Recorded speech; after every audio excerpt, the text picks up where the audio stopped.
자, 오늘 나누실 하나님 말씀은 요나서 4장 1절에서 11절, 남자 성도들이 홀수절, 여자 성도들이 짝수절 해주시면 감사하겠습니다. 자, 남자 성도님 준비됐죠?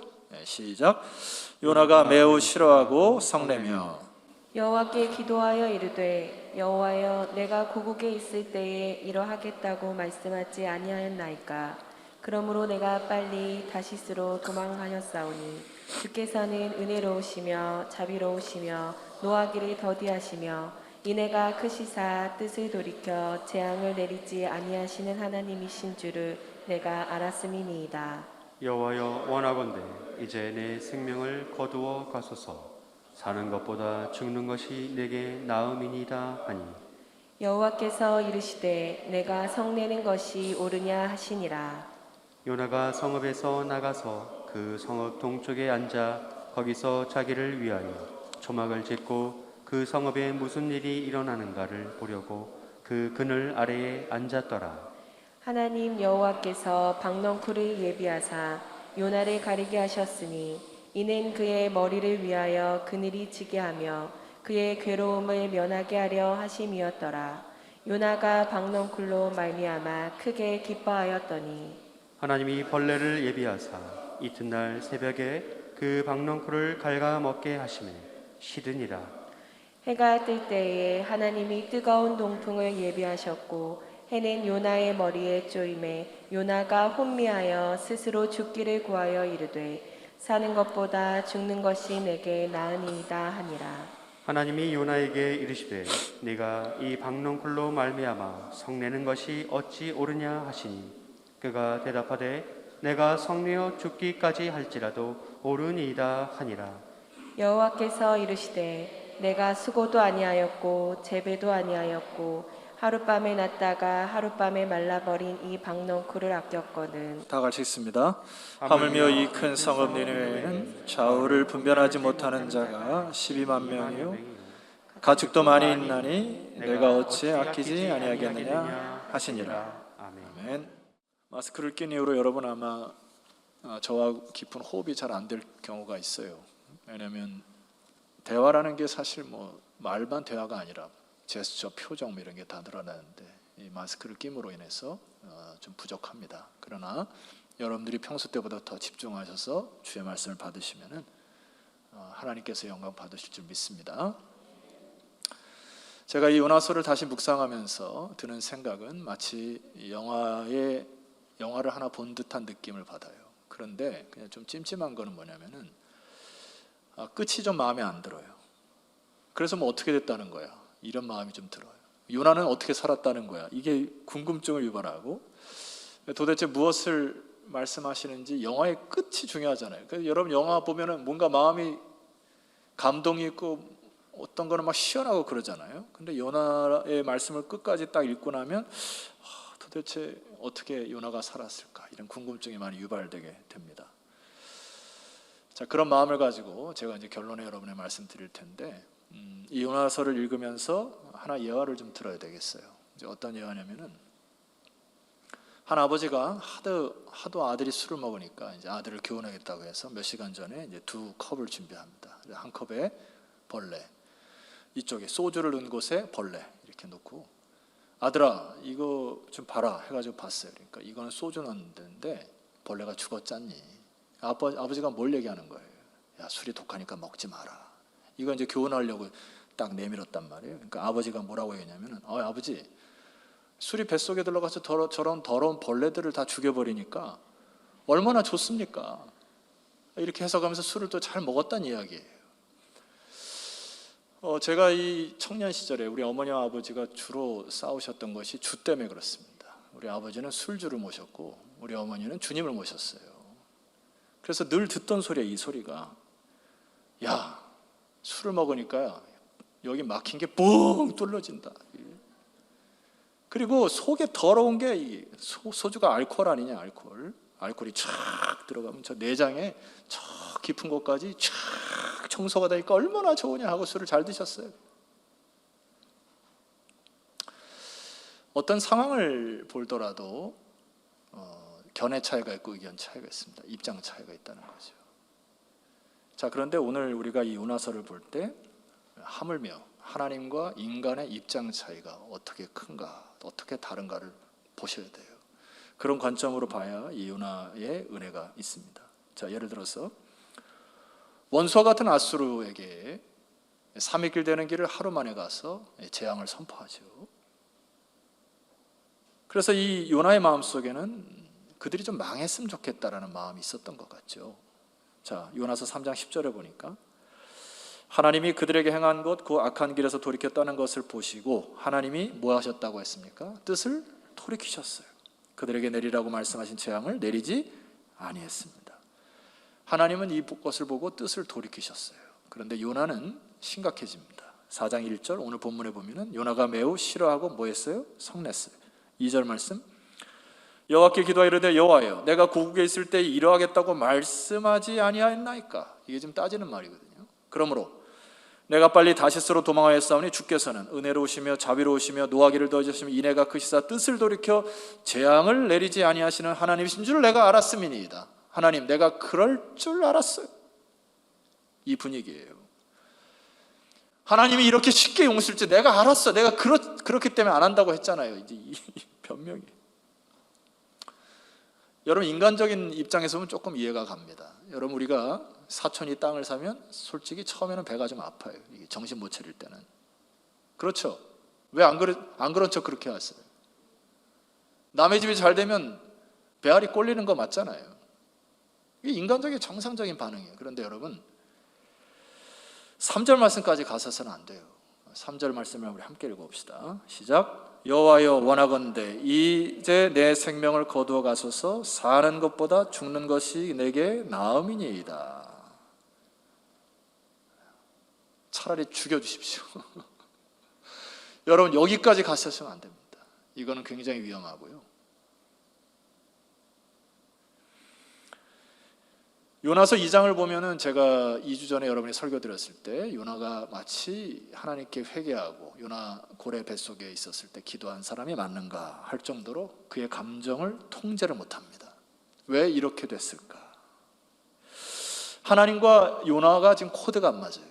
하나님의 입장과 요나의 입장이 서로 다릅니다. 다른데 하나님의 뜻에 마음을 맞추기보다는 자꾸 자기의 뜻을 주장하다 보니까 이게 속이 터지는 거예요. 속이. 여러분, 속 터지는 분 많이 있으시죠? 지금 요나의 마음속에 소용돌이가 막 칩니다. 그래서 그것을 감당할 수 없는 심리 상태까지 돼요. 그래서 3절에 이 기도가 나온 거예요. 차라리 죽여주십시오. 저에게 한 지인 목사님이 저에게 이제 선물을 허락하신 그 책이 중독과의 이별이라고 하는 그 심리학 책입니다. 그 안에 나온 내용을 보니까 제가 이제 지난주부터 새벽 기도를 하면서 그 책을 이렇게 겸하여 읽고 있는데 참 이 적절한 표현이 이 책에 기록되어 있어요. 자, 심리학적으로 우리 자아를 에고라고 합니다.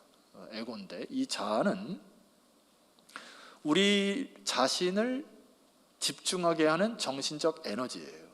그러니까 자아가 형성되고 어린아이부터 태어나면서부터 이 자아가 성장이 돼서 거의 3살까지가 되면 완성이 된답니다. 그래서 자아의식이 굉장히 중요한 거죠. 아이가 커서 자아의식으로 독립된 인격체로 서는 거 맞죠? 그러나 3살 이후로는 사회성의 개발이 되니까 서로 더불어 살게 됩니다. 더불어 살게 될 때 가장 중요한 게 뭐죠? 공감이죠. 부모가 아이를 위해서 희생을 하고 헌신을 합니다. 사랑을 베풀죠. 양보를 하죠. 배려를 하죠. 그러다 보니까 이 아이는 이렇게 세상을 살아가는 거 하구나. 공감 능력과 사랑 능력과 배려 능력이 점점 커져서 이 아이가 성장하게 되면은 이제 그 환경에 영향을 받은 아이들은 사회에 들어가서 배려하고 섬기고 이렇게 살아가게 돼요.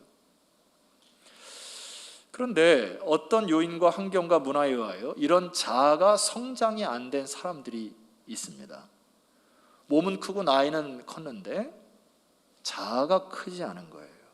그러니까 제가 일전에 말씀드린 것처럼 어른아이가 되는 겁니다. 겉은 어른인데 속은 아이입니다. 여전히 자아 중심적인 요소를 꽉 갖고 있어요. 이런 상태는 내 생각과 내 기분이 먼저인 것입니다. 내가 불편하고 내가 짜증나면 울어버리고 화를 내고 소리를 질러버리는, 자, 이 상태를 그 책에서 보니까 자아 중독 상태라 이렇게 표현합니다. 여러분, 자아 중독 상태에 많은 특징이 있지만은 첫 번째 특징은 내면에 있는 세계가 살얼음처럼 되어 있어가지고 깨지기 쉽다는 겁니다. 그러니까 성경의 말에 여러분 이런 말씀 기억나죠? 심지가 견고한 자를 평강에서 평강으로 이끄신다. 근데 이 사람은 심지가 견고한 게 아닙니다. 심지가 바뀌지 않으니까 외부적인 어떤 마음이 상하게 나면 쉽게 분이 나고 화가 나고 짜증이 나고 나중에는 폭발하게 되는, 자존심이 굉장히 세져서 유아기적 아이들의 특징이 뭐예요? 자존심이 강한 거거든요. 자기 멋대로 안 되면은 막 울어버리고 뒹굴고 짜증을 내는, 에고 중독을 표현하는 그 단어 중에 에고 마피아라는 게 있습니다. 이 에고 마피아는 타인을 배려하기보다는 자신의 이익만을 집착하는 자를 뜻해요. 그러니까 여기에 중독된 사람은 세상의 모든 것이 자기가 진두지휘하지 않으면 못 배기는 성미, 독재자처럼 다른 사람의 목을 조이고 자기가 살아가는 이 자아 중독적인 상황입니다. 예를 들어 개코 원숭이가 있어요. 여러분, 개코 원숭이 화면에 보시면 이렇게 생긴 동물입니다. 많이 보셨죠? 개코 원숭이의 독특한 특징이 하나 있습니다. 예를 들어서 수컷끼리 싸우다가 힘에 약해가지고 얻어맞은 개코 원숭이가 집에 가가지고 애 난 암컷 원숭이를 나무래고 때려버려요. 참 나쁘죠. 그럼 화가 난 암컷 원숭이는 누구한테 화풀이 하겠어요? 애 난 지 자식을 또 잡아. 그러면 엄마한테 또 폭발을 당한 이 원숭이는 어떻게 하겠어요? 밖에 나가가지고 자기보다 어린 녀석들을 또 잡아. 자, 아까 그 밑에가 지금 싸우는 광경인데, 이 개코 원숭이들이 한번 이렇게 폭발하게 되면 집단적으로 마피아처럼 움직여서 폭력을 행사하는 무리로 변한다는 겁니다. 그래서 심리학으로 이것을 에고 마피아라 이렇게 얘기를 해요. 여러분, 이게 개코 원숭이만의 일은 아닙니다. 우리 인간사에 비일비재에 일어나는 현상이에요. 자아가 성장하지 못한 사람들의 영향력에 의하여서 이런 현상들이 많이 일어나는데, 우리를 개코 원숭이에 비유해서 좀 죄송합니다만은 다른 원리로 이야기하면은 자전거 타기 원리를 이용하시면 됩니다. 여러분, 자전거 타보신 분 고개 끄덕여 보세요. 바람이 불면은 뭐 합니까? 머리를 숙이고 열심히 집중을 해서 가야 돼. 고개 숙이게 돼 있어요. 바람 불면은 안 나가니까. 언덕 올라갈 때도 어떻게 합니까? 뒤로 제껴요? 언덕 올라가는 머리를 숙입니다. 이게 자전거 타기 원리예요. 인간들이 자아가 잘 성장이 안 된 사람은 강한 자 앞에서 머리 숙입니다. 약해지는 거예요. 내려갈 때는 그냥 세리 밟는 거예요. 확 밟고 막. 자기보다 약하고 연약한 사람은 자전거 타는 사람 보이면 그냥 밟아버리는 겁니다. 자아의 중독적인 성향이 있는 사람. 저는 개인적으로 요나가 왜 이렇게 하나님 앞에 불평과 원망과 차라리 죽여주십시오 라고 하는 이것을 토해냈을까? 자아 중독 상태에 빠졌다는 생각이 듭니다. 왜 그러냐면은 이런 거예요. 하나님, 우리 민족은 잘 되어야 해요. 나는 잘 되어야 되고 저 악한 것들은 죽어야 합니다. 선을 거버리는 거예요. 저 악한 자들이 죽어야 되고 짓밟아야 직성이 풀리는데 안 풀리는 겁니다. 그러니까 하나님 앞에 성을 내는 거예요. 도대체 하나님 이게 뭡니까? 이렇게 되는 거예요. 자, 여러분, 심리학은 여기까지 할게요. 우리 마음의 심리 상태를 어떻게 다스려야 될까요? 말씀으로 다스려야 합니다. 하나님의 영으로 다스리셔야 돼요. 그래서 우리가 기도하는 것입니다. 하나님 앞에 무릎 꿇고 기도할 때 나보다 더 큰 분이 계시다고 생각하여 그것을 믿음으로 무릎 꿇고 기도할 때 하나님의 영에 감동됨으로 여러분의 마음속에 있는 심리를 치료받으셔야 돼요. 오늘 말씀으로 치료받는 귀한 시간 되었으면 좋겠습니다. 자, 첫 번째 큰 소리로 읽어야 될 것이 4절이에요. 같이 읽읍시다. 시작. 여호와께서 이르시되 내가 성내는 것이 옳으냐 하시니라. 주님이 이렇게 얘기하세요. 여러분, 한번 떠올리셔야 됩니다. 물론 인생을 살아가면서 화를 내고 성을 안 낼 수는 없는 부분이 있어요.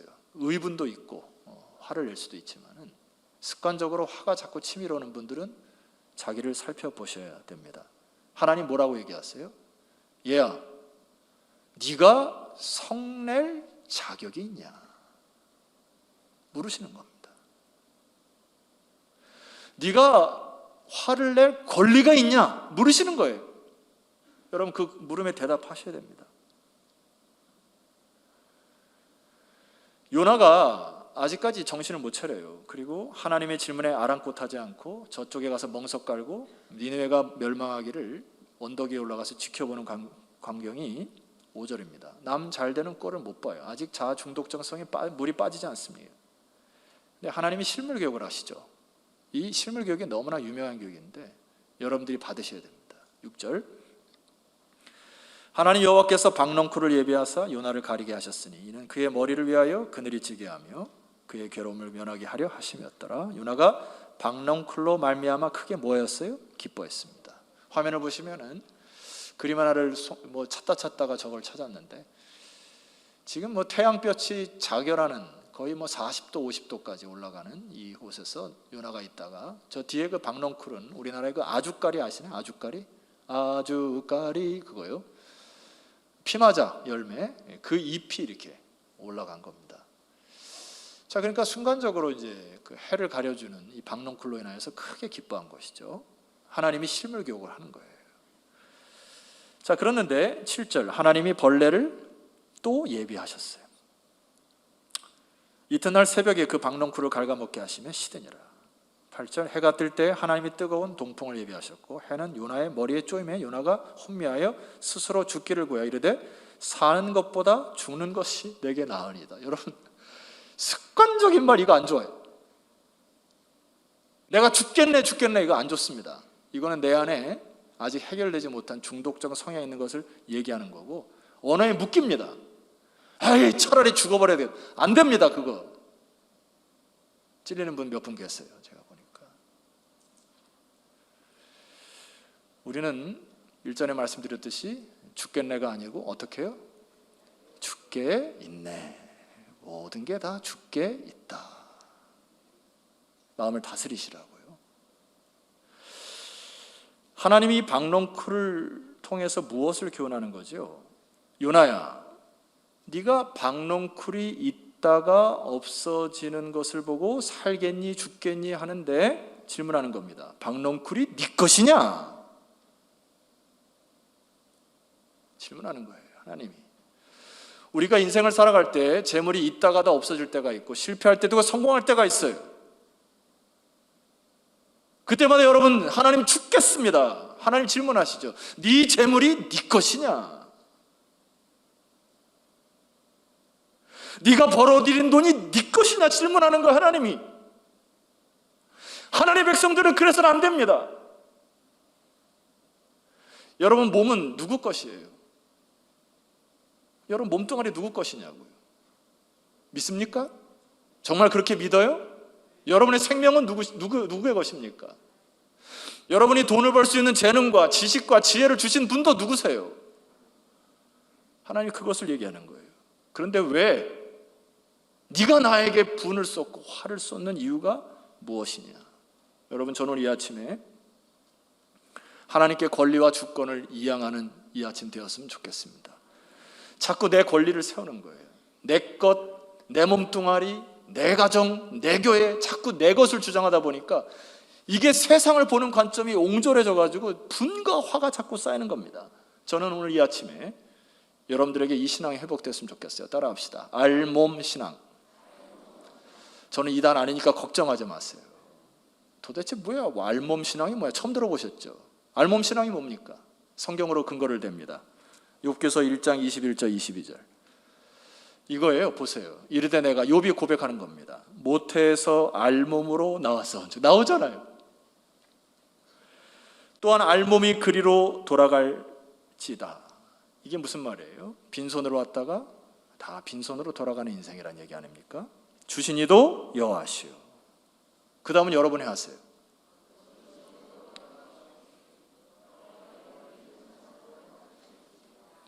왜 약하고 주저하세요?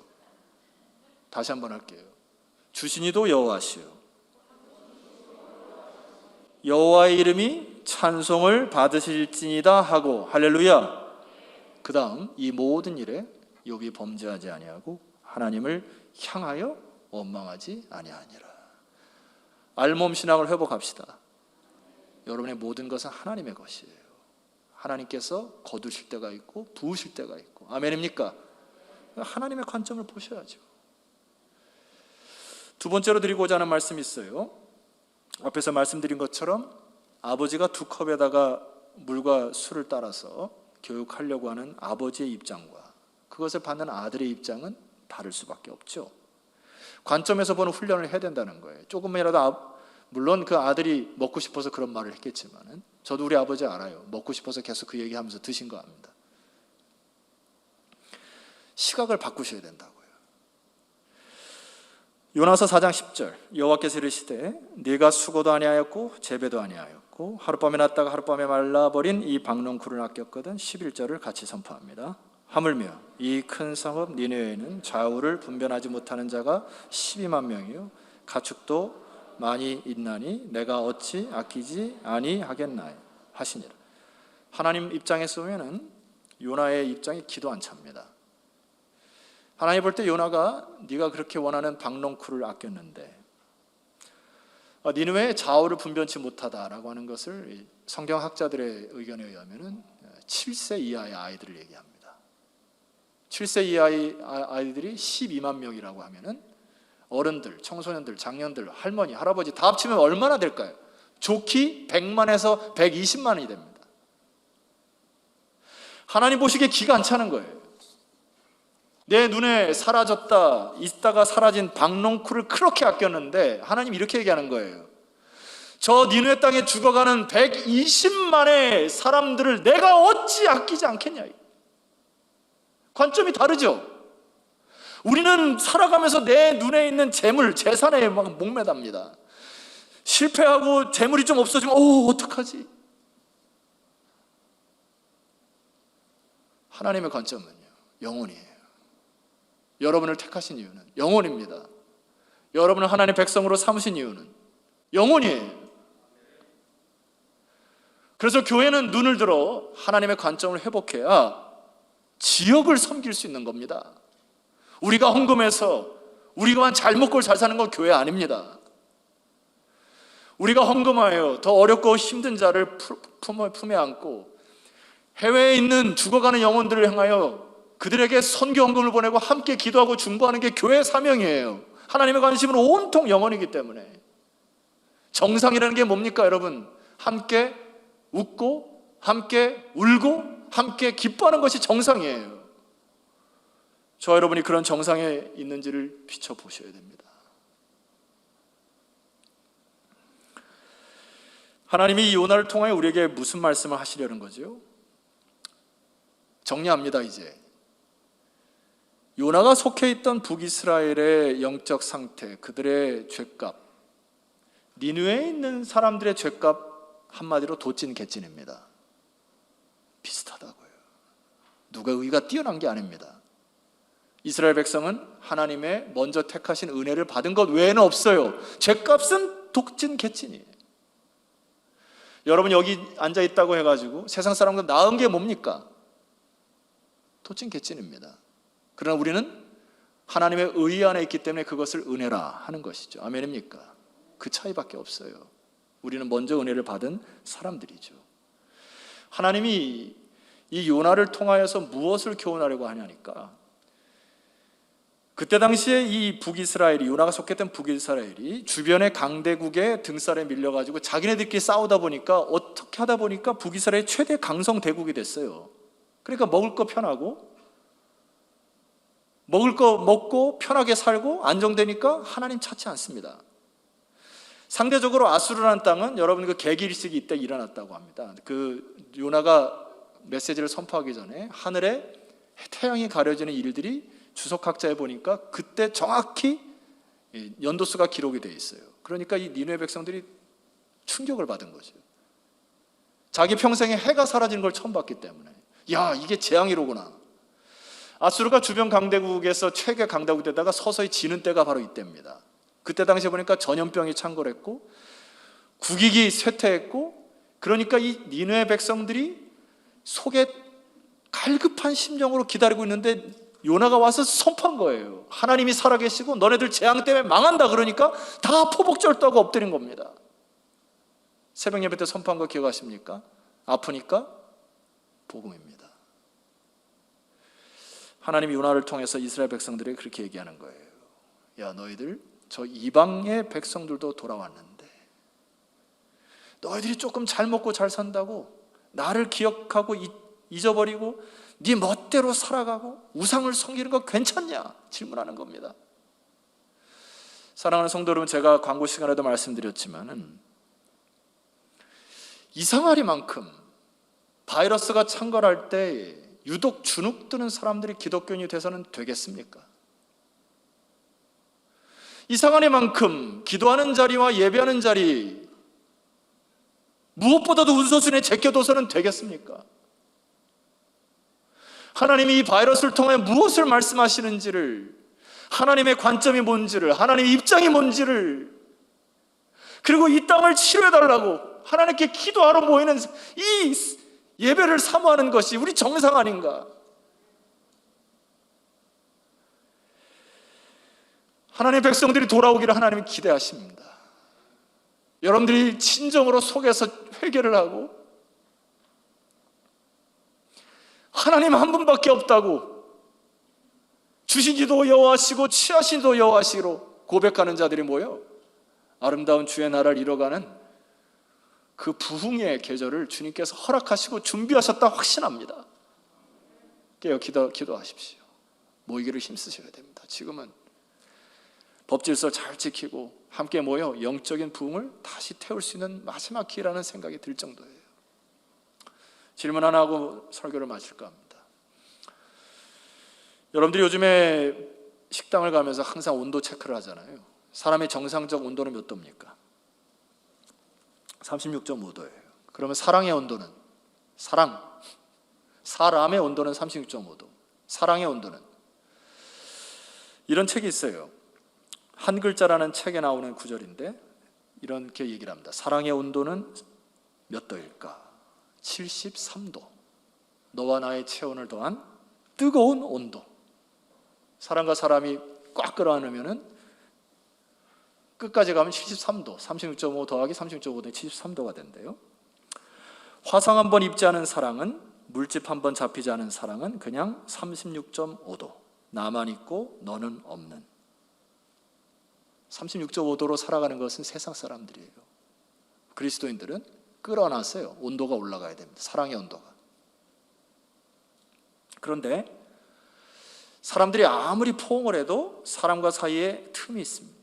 갭이 있다고요. 그래서 73도까지 올라가기엔 무리야. 부부들에게 질문합니다. 73도까지 올라가 본 적 있어요? 부부들만 대답해 보세요. 서로 끌어안고 잠자리 살았는데 사랑이 막 뜨거워. 73도까지 가신 분 발 들어보세요. 아무도 없네. 힘듭니다. 사람과 사람은 한계가 있어요. 틈이 있어요. 성경이 뭐라고 얘기합니까? 전도서 4장 12절. 한 사람이면 패하겠거니와 두 사람이면 맞설 수 있나니 세 겹줄은 쉽게 끊어지지 않는다. 저는 이 관점을 이렇게 봅니다. 너와 나 사이에 틈이 있고 갈등이 있는데 하나 더, 하나님께서 개입하시면 사랑의 온도는 무한대로 올라갈 수 있다. 이게 세 겹줄의 원리예요. 여러분, 나와 너 사이에 많은 갈등이 있을 겁니다. 그리고 화가 마음속에 아직 꽉 차 있는 분도 계실 거예요. 방법은 어떻게 하죠? 하나님이 우리 사이에 개입하시도록 하나님 앞에 용서를 구하고 회개하는 마음으로 기도하고 서로 끌어안을 때 사랑의 온도가 73도, 83도, 100도 올라가 이 사랑의 뜨거움으로 전도하고 이 사랑의 뜨거움으로 교회 봉사하고 아멘 할 때까지 계속. 제가 지난번에 얘기했죠. 저는 이제 아멘을 강요하는 목사 될 거라고. 여러분의 사랑이 뜨거워지는 역사가 있기를 소망합니다. 하나님이 요나에게 말씀하세요. 네가 성내는 것이 옳으냐? 권리가 너에게 없다는 얘기예요. 내가 어찌 아끼지 아니하겠느냐? 하나님의 관점을 회복하라고요. 성도 여러분, 요나의 4장 뒤에 11절 이하의 12절은 보이지가 않아요. 그리고 요나가 어떻게 살았는지 많은 책을 뒤져봐도 요나가 그 위에 어떻게 살았더라 나오지 않아요. 왜 이렇게 만드셨을까? 하나님이 저와 여러분에게 그 다음 스토리를 써내려가라고 저는 이 미완성 교향곡으로 하나님 미완성을 하신 것 같고요. 저와 여러분이 이제 사랑의 완성 교향곡을 써내려가시는 저와 여러분 되시기를 소망합니다. 자, 우리 서로 사랑 고백하고 자리에서 일어납시다. 뜨겁게 사랑하겠습니다. 자리에서 일어났어요. 여러분, 주님과 함께 사랑의 온도가 뜨거워지기를 주의 이름으로 축복합니다. 모든 것이 하나님의 은혜임을 고백하고, 아버지여, 하나님의 영광스러운 나라와 의를 위하여 우리들이 다시금 부흥의 계절을 맞이하게 하옵소서. 주여, 한번 간절히 부르시고 기도하며 나아갑니다.